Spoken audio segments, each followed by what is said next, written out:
നെയൊക്കെ ആശ്രയിച്ച് ജീവിക്കരുത്.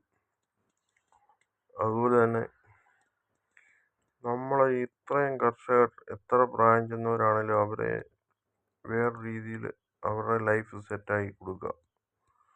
കൂടുതൽ വേറെ തൊഴിലവസരങ്ങൾ അവർക്ക് കൊടുക്കുക. തൊഴിലവസരങ്ങൾ വേറെ ജോലി സൃഷ്ടിക്കുക. അപ്പോൾ അതിന് വേണ്ടിയിട്ടുള്ള സംഭവങ്ങൾ അത്രയും സ്ഥലങ്ങളൊക്കെ ഡെവലപ്പ് ചെയ്യാനും അതുപോലെ തന്നെ ഒത്തിരി വേറെ രീതിയിൽ പൈസ ഉണ്ടാക്കാനും വേറെ ഇക്കോണമിക് ആക്ടിവിറ്റീസ് അവിടെ നടക്കണം. ഫുഡ് പ്രോസസ്സിങ്ങും അങ്ങനെ വേറെ തൊഴിലാണേലും കൂടുതൽ വേറെ രീതിയിൽ തൊഴിലുകൾ സൃഷ്ടിക്കുക സമ്പദ് വ്യവസ്ഥയിൽ.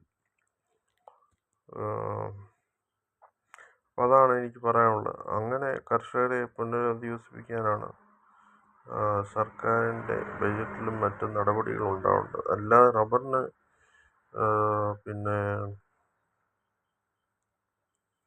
250 രൂപ കൊടുക്കാം 300 രൂപ കൊടുക്കാമെന്നും പറഞ്ഞിട്ട് കാര്യമില്ല.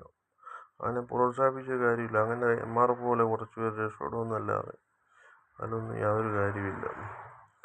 റബ്ബർ വേണമെങ്കിൽ ചെറിയ വിലയ്ക്ക് കിട്ടാനുണ്ട്. അത് നോർത്ത് ഈസ്റ്റ് ഇന്ത്യയിൽ നിന്ന് വരും, അല്ലെങ്കിൽ ചൈനയിൽ നിന്ന് വരും, എവിടെ നിന്നെങ്കിലും വന്നോട്ടെ. പക്ഷേ ഈ സർക്കാരിൻ്റെ ഫണ്ട് ഉപയോഗിച്ചിട്ട് റബ്ബർ കർഷകരെ സപ്പോർട്ട് ചെയ്യേണ്ട കാര്യമില്ല. അവരെ പുനരധിവസിപ്പിക്കുക, അവർക്ക് കൂടുതൽ സ്കിൽസ് കൊടുക്കുക, കൂടുതൽ കഴിവ് കൊടുക്കുക. അങ്ങനെ കേന്ദ്ര സർക്കാരിൻ്റെ പദ്ധതികൾ നമ്മുടെ നാട്ടിലോട്ട് എത്തിയിട്ട് എന്നിട്ട്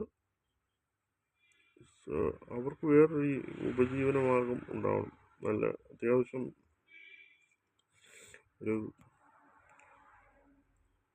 നല്ലൊരു വരുമാനം ഉണ്ടാകാൻ നോക്കാൻ സാധിക്കുന്ന രീതിയിൽ അവരെ പുനരധിവസിപ്പിക്കാനാണ്, റബ്ബർ കർഷകരെ പുനരധിവസിപ്പിക്കാനാണ് സംസ്ഥാന ബജറ്റിൽ ഇതുണ്ടാവുന്നത്. അത്രേ ഉള്ളൂ. Okay, thank you. See U.